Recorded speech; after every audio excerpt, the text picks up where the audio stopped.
Today, I thought we could hang out and talk about all of the new makeup releases. There have been a ton of products that have been announced or that are coming out, a ton of drugstore, a lot of high end. I know there were just a lot of sales between like Sephora's spring savings event and then the Ulta spring haul event, and then all of the individual brands that were having sales trying to match those deals. So I feel like it might be a little bit of a slower shopping time in general, but there are still a few really interesting products. And I always think it's fun to see what's trending, what brands are launching. So let's hang out and chat about it. Okay, the long-awaited Fenty Hydrating Foundation is almost here. So they did have a hydrating foundation a few years ago. I mean, I think it just got discontinued fairly recently.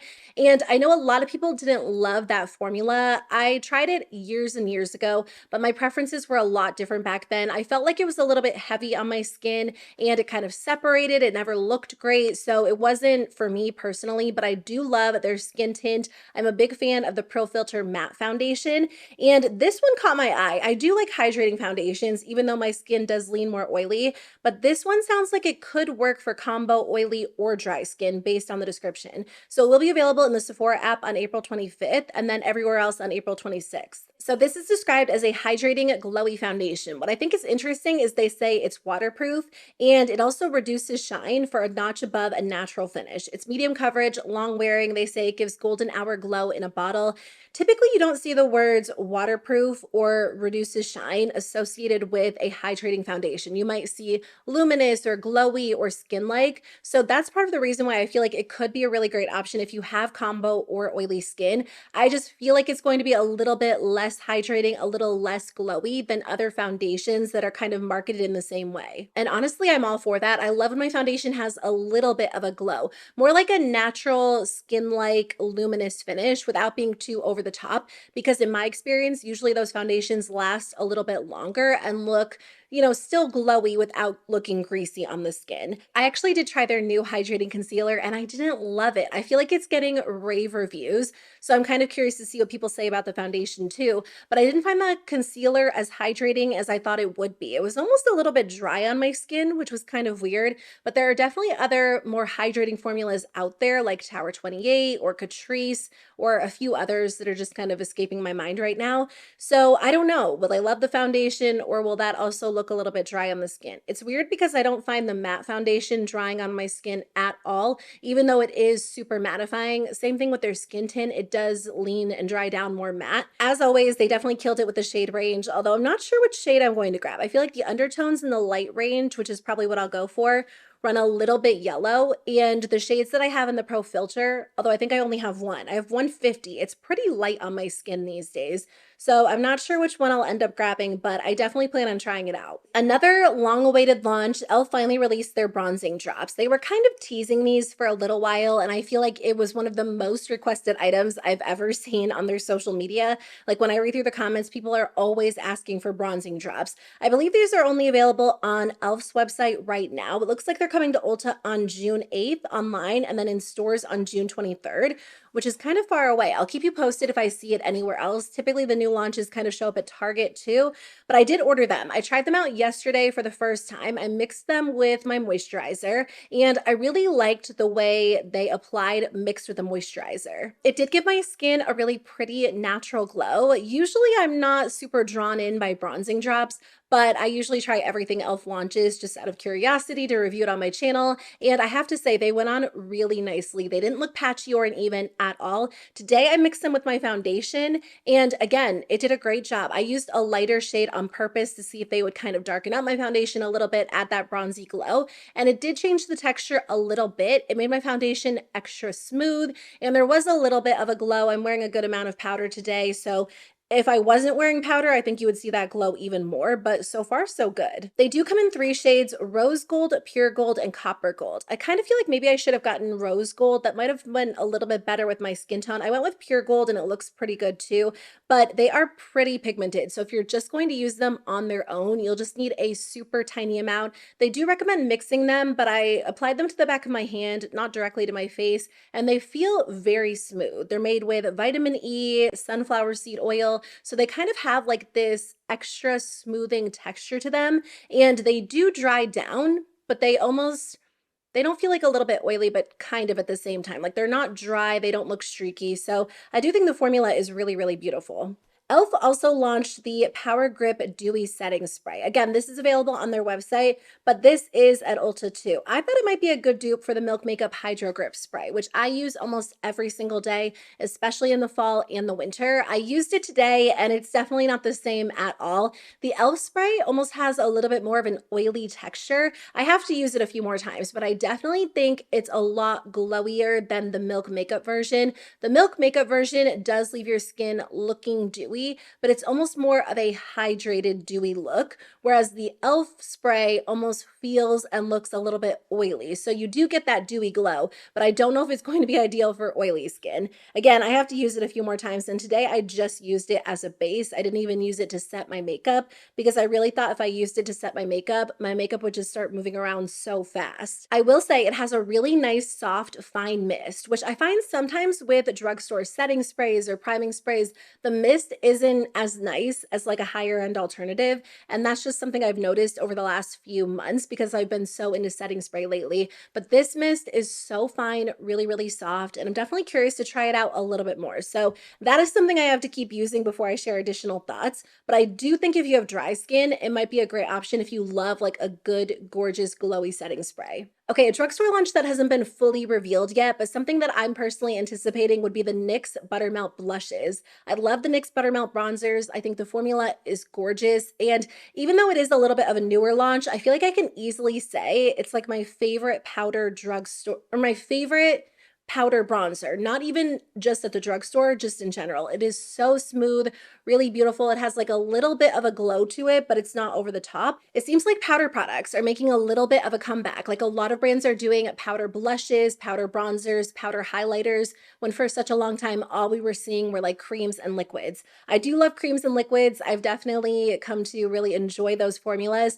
but during the summertime, I'm all about powders just because typically they do stay in place a little bit better for me, or I'll layer like powder on top of liquid. So anyway, I can't wait to see which blush shades they end up launching for the Buttermelt blushes. I feel like they will be such a good powder blush option because their formula is so smooth and beautiful, and they are very, very pigmented, but I definitely plan on trying those out as soon as they launch. NYX did just launch their Buttergloss Bling glosses, which might be a fun option if you are a fan of the original Buttergloss formula. I actually haven't had one of those in my collection in a really long time. I used to love them when they first launched, like forever ago. That was one of my go-to formulas. And then NYX has kind of launched like a lot of other gloss formulas over the last few years that I've fallen in love with.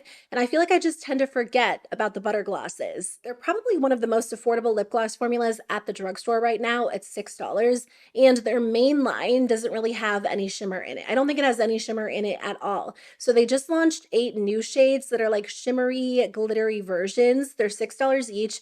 And I'm not really into shimmery glosses these days. I definitely prefer more of a cream finish or just like a almost jelly looking lip gloss. So I don't plan on picking these up, but if you are a fan of glitter and shimmer in your gloss formula and you like the butter gloss formula, the original one, I definitely think you will enjoy these. Another fun lip product launch, Tower 28 has a new LipSoftie shade to celebrate their birthday. It is limited edition and it looks like it's only available on their website for now. I don't know if it's coming to Sephora, but it is a confetti cake scented sheer lavender pink. The color is really beautiful. They actually sent it to me. I want to try it out on camera. I'm planning on doing a video testing out a bunch of new makeup later this week. And I love the LipSofties. I think they are so beautiful, very glossy, really comfortable. They smell so good. And they add like the perfect amount of color to the lips. In general, I find them to be a little bit more pigmented than the Summer Fridays lip butter balms, and maybe like a little bit thinner. They're really, really nice. So I think this is a fun addition. Hopefully it comes to Sephora as well. Another purple launch that I wanted to talk about is the Melt Cosmetics Smoke Sessions 2 palette. This is actually so gorgeous. I feel like Melt Cosmetics has been kind of back into colorful launches, and for a little while they were releasing a lot of neutral palettes. And I don't know, when I think of Melt Cosmetics, I just think of like really beautiful, interesting, unique, colorful palettes. If you've been around my channel for years, like I'm talking talking years and years. You might know that I went through a phase when I would only wear like pink and purple eyeshadow. I wasn't even aware that I was doing it. Like I thought I was creating a neutral look and then I couldn't help it. I would incorporate pink somehow. And I still love pink and purple. I'm wearing it today. I actually put the Huda Beauty Rose Quartz palette in my everyday makeup drawer. That's the video that just went up before this, in an attempt to get a lot of use out of it during the spring. And then I do have a little bit of Urban Decay's Cosmic Shadow on top, but for the most part, it's the Huda Beauty palette. Anyway, I do still love pink and purple. Like when I do create more of a colorful look these days, that's typically what I go for. So I feel like if this palette came out back then, I would have grabbed it immediately, and I'm still tempted to buy it. So it says that it comes with 8 superior shades in a multitude of smooth mattes and sticky foiled textures. A sticky foiled texture actually sounds perfect to me.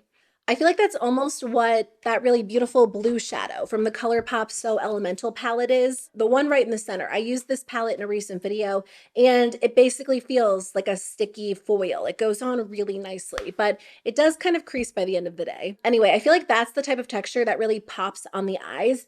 And the pictures of this palette are so stunning. Like it really makes me want to grab it. I kind of want to see like some like people who have bought it, like the type of pictures they upload, because I do feel like there are really beautiful lights on this palette and the promo photos and things like that. It's really nice. The reason why I'm hesitant is because even though I think they have some of the prettiest color combinations, the truth is their formula can be more difficult to work with. Their shadows tend to be like so rich and pigmented that they can be a little bit difficult to blend out. And if you have the time and you take the time, you can do it. I have their palette from their Christmas collection. I did a sponsorship with Nordstrom back in December, and I decided to feature that collection. And actually, I really like some of the looks I've gotten with that palette.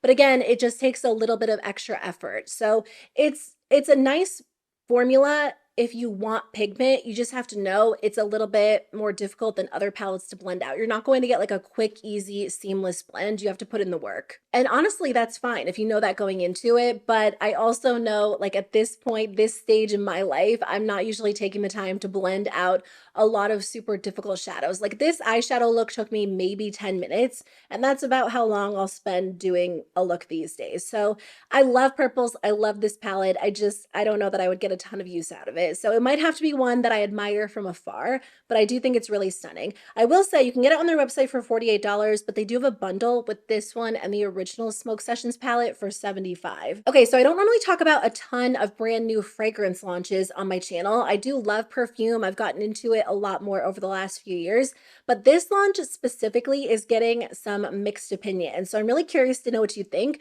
Charlotte Tilbury has a new collection coming. There are going to be 6 different fragrances and they'll be available on April 30th.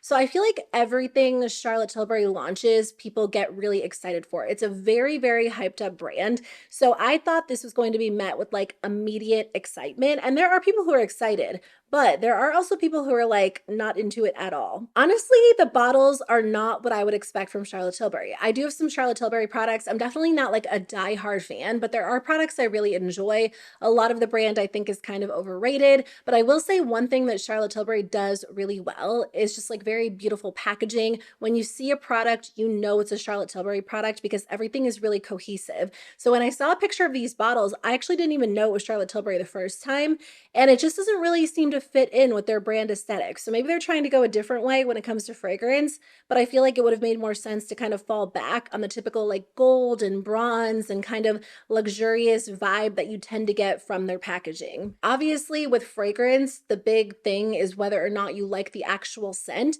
Although I do know there is a lot that kind of goes into the packaging. People love to display their perfumes. I love perfume, but I'm definitely not someone who kind of like collects it. I feel like I tend to go for like a travel spray, a mini bottle, just because I don't go through it very quickly. So I'm curious to hear your thoughts on this launch. What do you think of the fragrance descriptions? Are you into the bottles?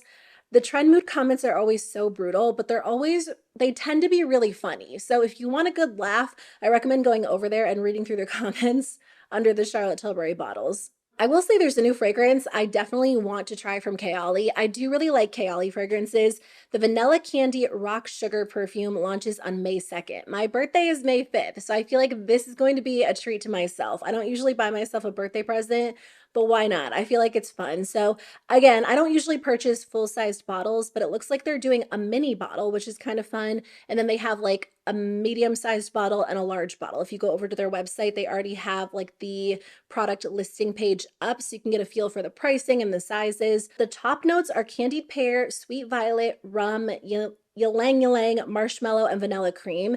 And then some other notes are like jasmine, white caramel, bubblegum, sandalwood, rock sugar. It sounds amazing. So good for spring and summer. I do love a good, like super sweet fragrance, especially during the warmer months. I've been wearing the Love Fest Burning Cherry from Kayali, and that one's great, but I feel like it's more of like a winter fragrance or even like a date night fragrance. That's been my go-to lately, but I feel like I don't know, there's something about it that's kind of heavy in my mind for spring and summer. So I can't wait to try this one. I haven't purchased a new fragrance in a long time, and I just feel like it's going to be one I love. I don't usually just purchase a fragrance without like smelling it or testing it, but based on the notes, I know it's going to be a hit. At least I hope so. I also wanted to mention that there are new mini Rare Beauty liquid blushes and liquid highlighters. I guess I'm a little bit late to the game on this. I feel like this was announced a few weeks ago, but I think that is such a great addition. People have been asking for mini blushes for such a long time. They had one, I think it was in the shade Hope, and then occasionally they would do mini blushes as part of like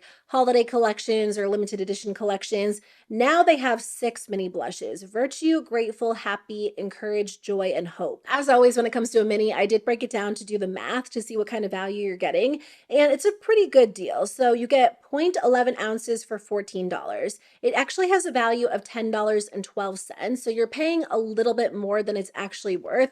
But truth be told, the Rare Beauty blushes last forever, so the minis do last a good amount of time too. So even if you're paying a little bit more price per ounce, I do still think it's worth it because you're not really going to need an entire full-size blush unless it is like your go-to shade that you wear every single day. But I've had a few minis for a while and I'm nowhere near using them up. They also did mini liquid luminizers, so they have 4 different shades. Now this value definitely isn't as high because the full-size liquid luminizers are a lot bigger than the full-size liquid blushes, even though the prices are very, very similar. The full-size liquid luminizer comes with 1/2 ounce and the full-size blush comes with 1/4 ounce. So when I did the math for these, the actual value of the mini highlighters is $4.50 versus the $16 you pay. So I do think they probably could have included a little bit more or lowered the price slightly, but that's the way they did it. Sometimes when it comes to manufacturing minis, the brand themselves aren't necessarily saving a ton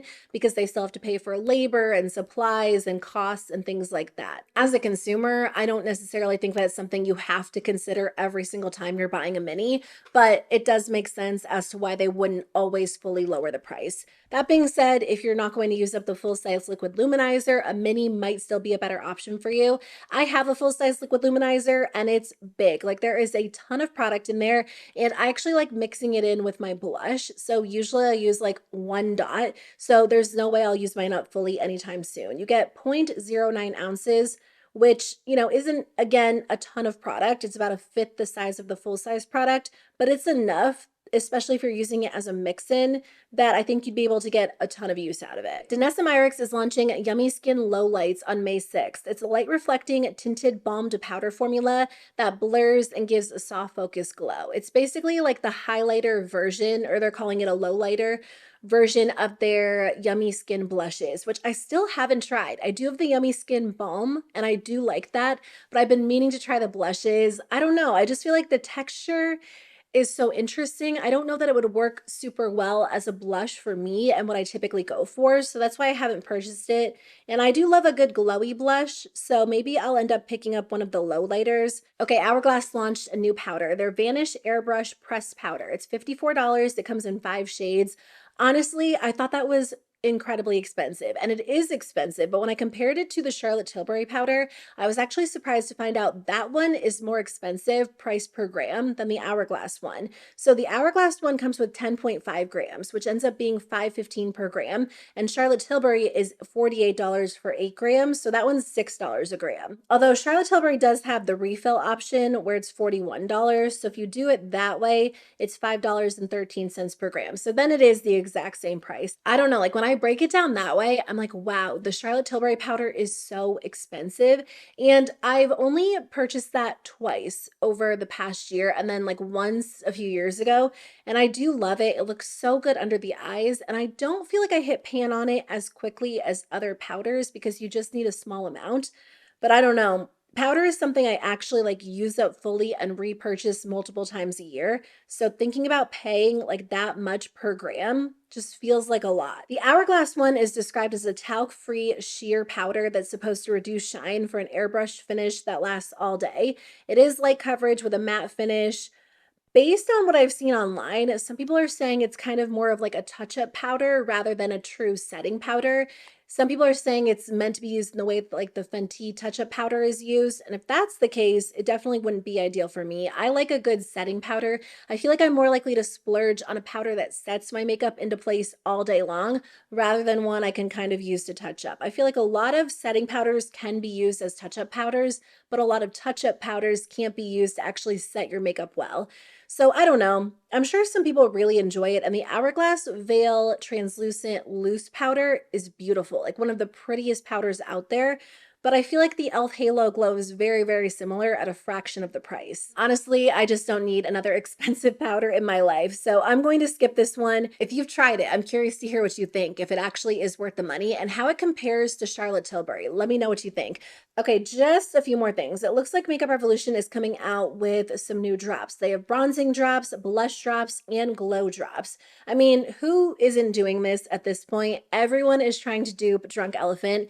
And it's funny how, like, every brand dupes the same thing. Like, everyone is duping Drunk Elephant right now. Before that, everyone was duping Charlotte Tilbury with the glow wands and the Hollywood Flawless filter. I don't know. How do you feel about it? I see a lot of mixed opinions, and it's interesting how the dupe conversation shifts like every few years. For a while, people hated dupes. They thought it was really inappropriate for a brand to basically profit off of another brand's idea. Now people are all for dupes because if they can get a similar product at a more affordable price point, they love it. What do you think? I personally don't mind a good dupe. I've obviously purchased products that are very heavily inspired by a high-end alternative, but I do think a lot of people get like fatigue when it comes to dupes because you see one brand duping Drunk Elephant and then you see like 10 more brands duping Drunk Elephant over the next few months. And a lot of people are like, oh, I miss when brands would do their own launches. They would come out with their own unique products. And I definitely get that too. But at this point, like you can have your pick when it comes to these drops because everyone is doing them. So Makeup Revolution is launching theirs on June 2nd at Target and July 7th at Ulta. They're going to be $12, which I think is the price of the e.l.f. drop as well. Although e.l.f. didn't do blushes or highlighters, they just did bronzers. It looks like ColourPop is doing something very similar. These are their Liquid Light Glow Drops. So they have 3 shades. I guess you could probably use these as like highlighters, blushes, or bronzers, depending on how you like to wear your makeup. But again, they're saying they're made to be mixed with makeup or skincare, or you can wear them alone.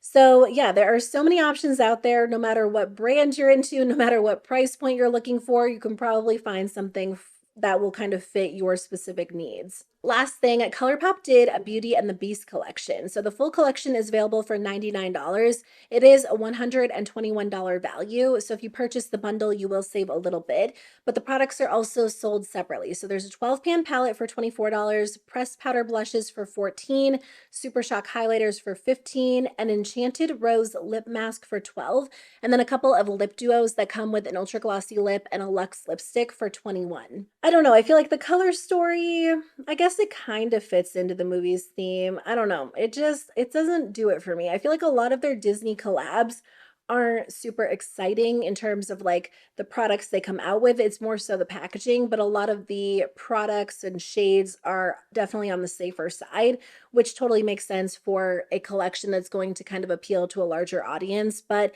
that definitely isn't the collection for me personally. But if you do love Beauty and the Beast, or you're into those products, it is available on the ColourPop website. So that is it for me for today's video. Thanks for watching. I really appreciate you hanging out and just watching a video here on my channel. I'll put a few more on the screen in case you want to see something else. But thanks for being here. I'll be back soon with a new video. I'm doing a video on the worst makeup I've tried recently. I have an empties video coming your way, a video testing out some new makeup, and a few other things that I can't think of right now. But let me know if there's anything else you want to see and I'll add it to my list. And I'll see you guys very soon with a new one. Bye.